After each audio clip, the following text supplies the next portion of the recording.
Salamat sa kapangyarihan ng mahiwagang hangin.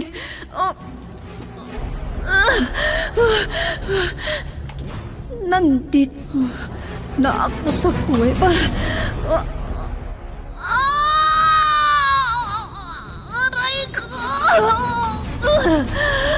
Manganganak na ako!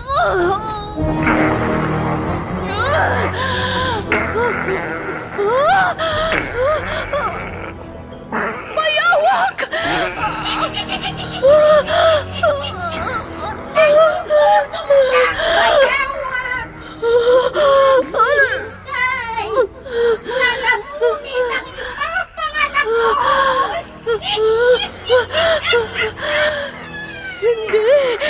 Hindi ko ipahihintulot.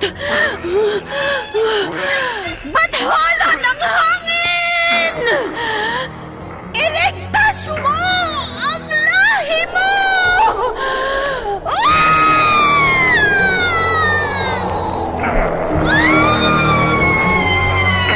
Bakit hindi mo sinakmal ang sanggol? Ikaw, bayawak!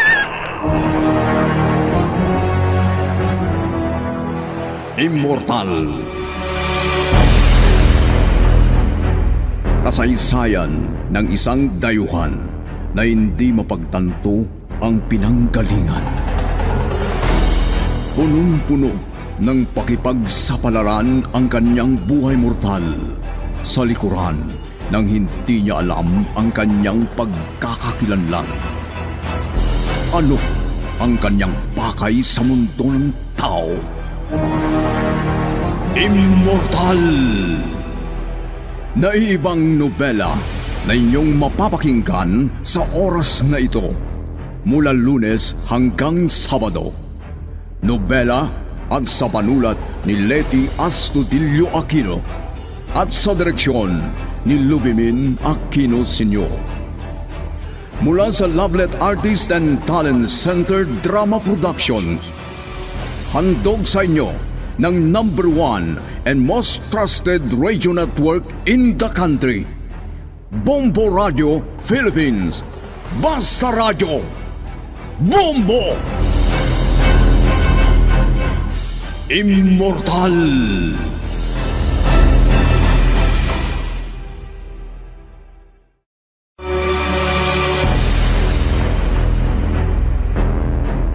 Ang nakaraan, muling nagtagumpay si Negra Diabla sa kanyang panglilinlang kay Ador sa pamamagitan ng kanyang maitim na kapangyarihan. Upang hindi malaman ni Gadon, ginamit ni Ador ang service vehicle ng farm upang puntahan si Dahlia. Ngunit hindi siya nagpatuloy nang makita niya si Aris. Dumating ang pag-uusap nina Artemis, Marlon at Dahlia. Napilitang bumaba si Dahlia sa basement ng bahay ni Artemis at doon nagulat siya sa kanyang nakita. Sa mga sandaling iyon, nag-iisa si Riani sa kanilang bahay at habang nag-iisip, naalala niya kung paano dumating si Ammar sa kanyang buhay. At ngayon, narito ang karugtong ng nobelang pinamagatang Immortal.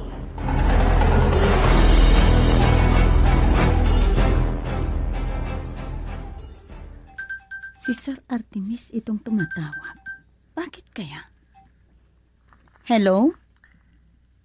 Hello, Riadi. Sir, tumawag po kayo. May mahalaga ba kayong sasabihin? Si Ammar. Ipaalam ko sana sa'yo na isasama ko ulit. May naalala kasi ako. At may pupuntahan. Gusto ko siyang isama sa lakad ko ngayon. Ha? Saan naman po kayo pupunta, sir? Gaya ng dati, mamasyal lang kami sandali. Ay, sige po. Basta kayo, Sir Artemis. Nagtitiwala naman ako sa inyo. Lalo na pagdating kay Ammar. Salamat. Sige, Alis na kami. Bye. Bye po. Magkakasama na naman sila. Mabuti na rin siguro yon. Gusto naman ni Sir Artemis na laging kasama niya si Amar. Pero si Ate Ivana, kung siya naman ang kausap ni Amar,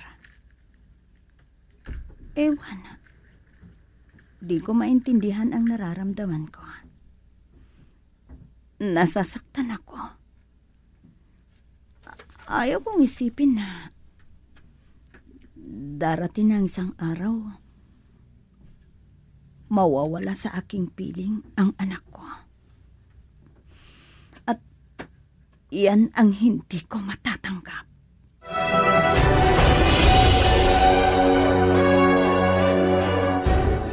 Kahit kailan, hindi mabubura sa isipan ko ang bigat. Hindi ko maloloko ang sarili ko. Ang katotohanan, hindi ko tunay na anak si Amar. Pero kahit ganun, higit pa sa tunay ang pagmamahal ko sa kanya. Hindi ko kayang mawala ang anak ko. Pero saan nga ba nagmula si Amar? Sino ang tunay niyang mga magulang?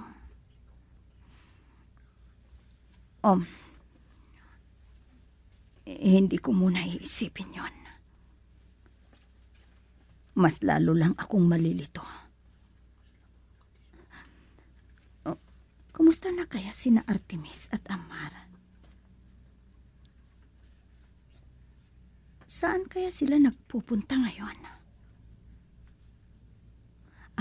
Subukan kong tawagan si Dalia. Tignan ko kung nakauwi na sila. Fritz.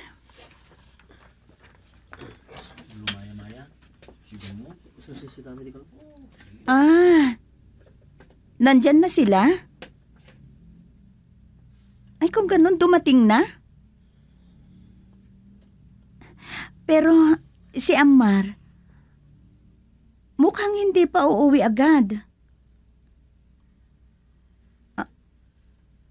Ano? Dumiretso siya sa kwarto ni Ate Ivana? Ay, naku, hindi, Dalia.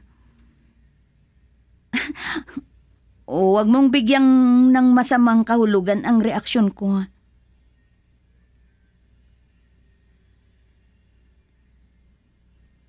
May sakit si Ate Ivana. Ay, sus. May sakit si Ate Ivana? Kamo? Ay, ganun ba? O sige lang. Alam ko naman kung gaano sila kalapit sa isa't isa.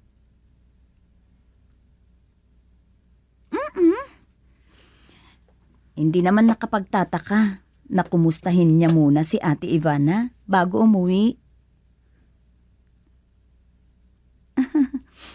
O sige, Dalia. Salamat ha.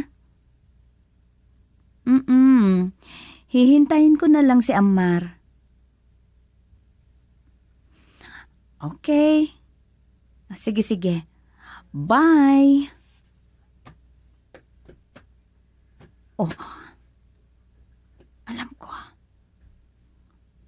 Malapit ang loob ni Amar kay Ate Ivana. At yun, kumustahin daw muna niya bago umuwi. Nahuli tuloy ni Dalia ang reaksyon ko. Gaya ng sabi ko, hindi ko alam kung paano ko tatanggapin kung sakaling dumating ang araw na mawala o lumayo sa akin si Amar. At baka hindi ko yun kakayanin.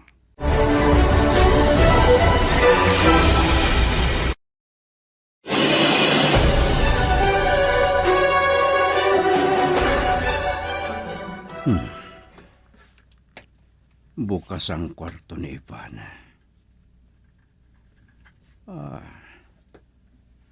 Nandun pala si Amar.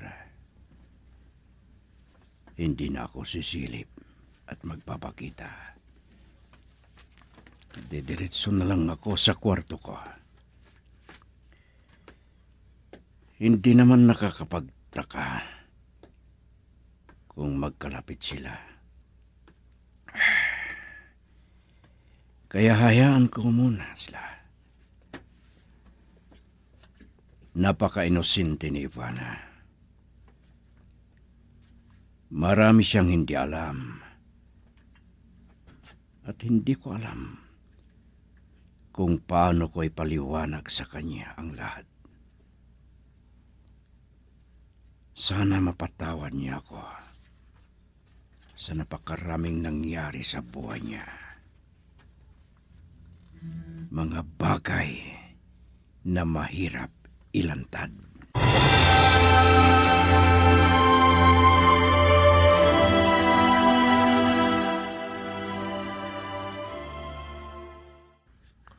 Kung ganoon, may darating na naman dito sa farm, Sir Ganoon.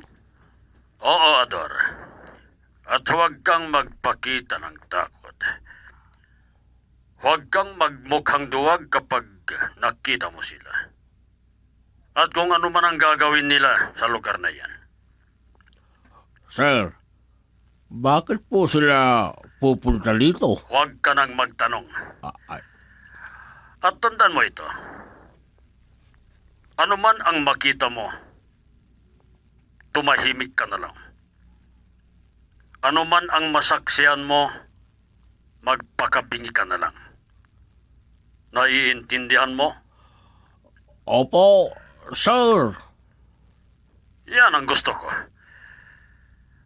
Darating sila sa farm mamayang gabi, ha? Sige, bye. Bye, sir. Teka lang. Ano naman kaya ang plano ni Sir Ganoon? Bakit paulit-ulit niyang dinadala dito ang mga lalaking yun? Ano kaya ang gagawin nila dito sa farm? Ay, ano ba naman ito? Ay, kung hindi lang dahil sa pagiging mabait ni Sir Ganoon. Teka lang. Ano kaya ang pakialam nila sa mga alaga dito sa farm? At yung buhaya. Teka lang. Ano ba ang pinakain nila doon? Pati si Sawa. Ay, magluto na lang ako ng ulam kong manok. Ay, pagswerte naman ni Nabuhay at Sawa kung sila lang ang mag-uulam ng manok. Lalo na kay Sawa. Pero yung mga unggoy, nako, hindi pwedeng gawing ulam yun. Yaks! Kakadiri. Ay, teka lang. Magagabi na pala. Ay, maghahanda na ako ng pagkain ko. Siyempre, ihanda ko na rin yung pagkain ng buhaya at yung Sawa. Ay, maghahanda na ako.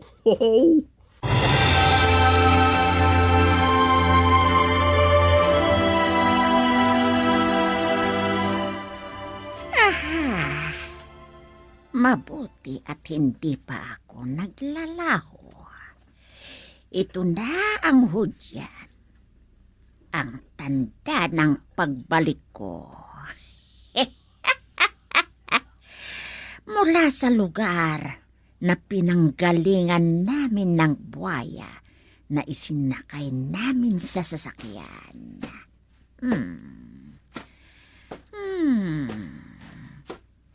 Itong bundok, ito ang magiging kanlungan o tirahan namin.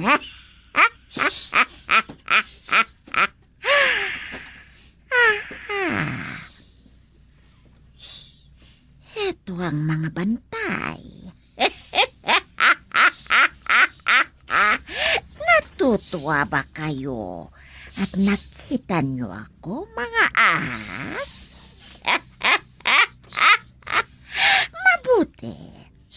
Mabuti kung ganon. Nandito kayo para magbantay. Sige, kumalat kayo sa mga lunggan nyo. Ako ang bahala sa pagbabantay sa inyo ngayon.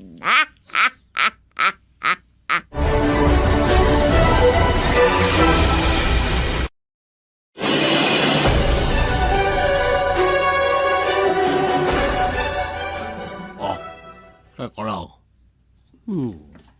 Wala talagang bakas si Negra Jabla sa kuweba niya. Teka lang. Nasira pa ang kawayang takip niya doon. Teka lang. May paparating na sasakyan. Eto na ba yung sinasabi ni Sir Galon na darating kayong gabi? Ay, naku. Baka mga mirror na naman ang mga yan. Pupunta lang dito sa rest house. Ayoko nang makasigaw o makagalitan sila kapag hindi ko sila masalubong. Ay, naku. Alam ko kung anong klaseng tao ba ngayon yung pinadala ni Sir Galon. Ay, naku. Delikado ako. Magtatatanong ako tungkol sa kanila. Kaya, tatahimik na lang ako. Delikado na. Hoy! Ador! Magluto ka ng pananghalian namin, ha? Ano? Naku, patay. Talagang aalipinin ako ng mga to, ha? Loko-loko to baka to. Ayun o, may nakasakong dala. Ano kaya yun? Akala ko kung may baon sila, isang kabang bigas. Pero hindi naman yata bigas ang laman ng sako. Magluto ka! Ay, ano ba yan? Ano bang ginagawa mo? Kilos na! Ha? Ano bang hinihintay mo, ha? Ano bang hinihintay mo? Ha? Pero anong lulutuin kong ulam nyo? Anong lulutuin mo ka mo? Oo, may dala ba kayong lulutuin kong ulam? Anong dala na sinasabi mo? Bakit? Hindi ka ba pinagsabihan ni Boss Gaton? Sige na, manghuli ka sa mga alaga mo at magkatay ka na! Ha? Ay, banghuli ako ng manok. Siguro 2 manok. Sino nagsabi sa'yo na manok ang huliin mo? Ha? Teka lang, kung hindi manok, ano ang uulamin nyo? Manghuli ka ng unggoy! Ano? Unggoy? Ano naman ang lasa ng unggoy? Nako, hindi naman na uulam ang karni ng unggoy kasi para Ang dami mo bang satsat? Kumilos ka na! Manghuli ka ng unggoy at yun ang kakatayin mong ulam at pulutan namin, ha? Kilos na! Ano ba yan, unggoy? Kakatayin at pupulutan ninyo. Yaks! Yak ka dyan! Ay, naku. Pag natikman mo araw-araw, Oh, araw-araw ka ni magkasi ng unggoy.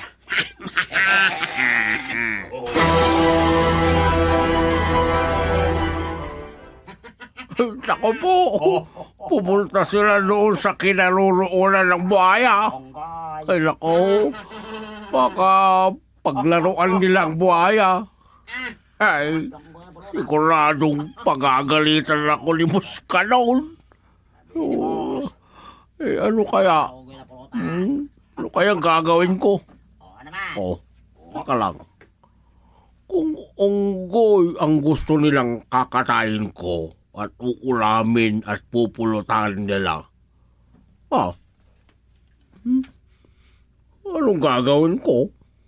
Hindi naman ako basta makakalapit at makakahuli ng unggoy. Kasi hindi naman ako basta makakalapit. Kahit na nga akong nagpapakain sa kanila eh. Oh. Oh. Ay, linulok kita! Ano yun? Naku, pinagluloko na yata nilang buhaya. Yan, napupusok na naman yan. Ay, sige. Maguli na ako ng manok. Nakakatayin ko. Ayan, linulok na niya. Ay, naku, delikado ito. Pinaglalaroan na talaga nilang buhaya. Ay, bibilisan ko. Sasawin ko sila. Naku, makakalit sila ka na.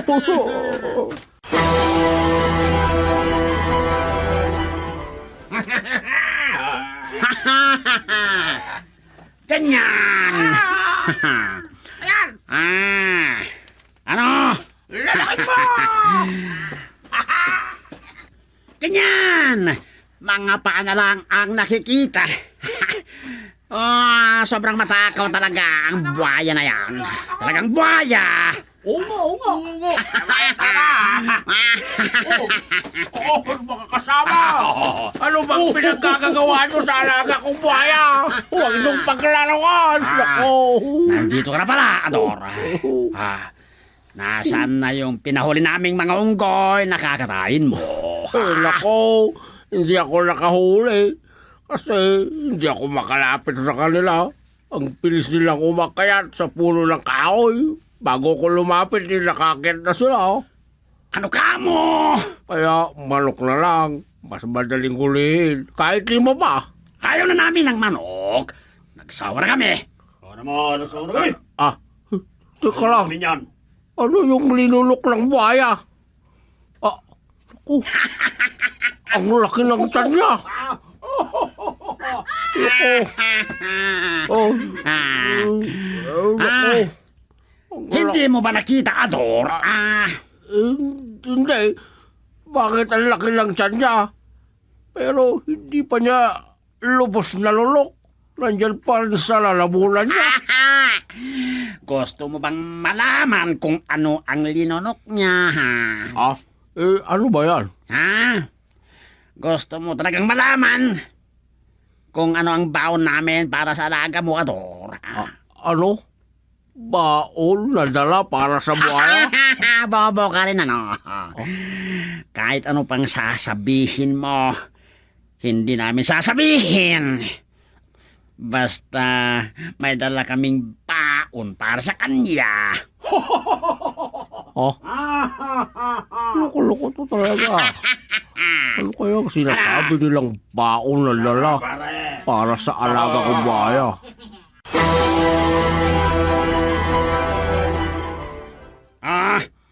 Nasaan na ang alaga mong sawa, Ador? Bakit po yung sawa, boss? Ayos yung pagtawag mo sa akin ng boss. Ganyan ang gusto ko. Gusto ng katawan ko. Salamat. Buti nalimutan nila yung unggoy. Hay! Bakit hindi ka sumasagot? Asan ang alaga mong sawa? Ano pala? Nasa doon, sa bandang doon, sa doon. Ayos. Sige, pupunta tayo doon. Magdala ka ng lighter o kaya posporo. Mag-iihaw tayo doon. Ha? Bakit po tayo mag-ihaw doon, boss? Mag-iihaw tayo ng sawa. Pulutan natin ng alaga mong sawa, Ador. Wag naman! Pakiusap sa inyo, wag! Naman! Tumayo ka na. Ah, Pupunta na tayo doon at iihawin natin yung mga alaga mo. Masarap daw na pulutan yon. Halika na. wag! Pakiusap! Kumilos ka Wag na. naman, boss! Ang dami mo pang reklamo. Wag naman. Ang lighter dalhin mo. Lilitsunin natin ang sawa, Ador. Ano?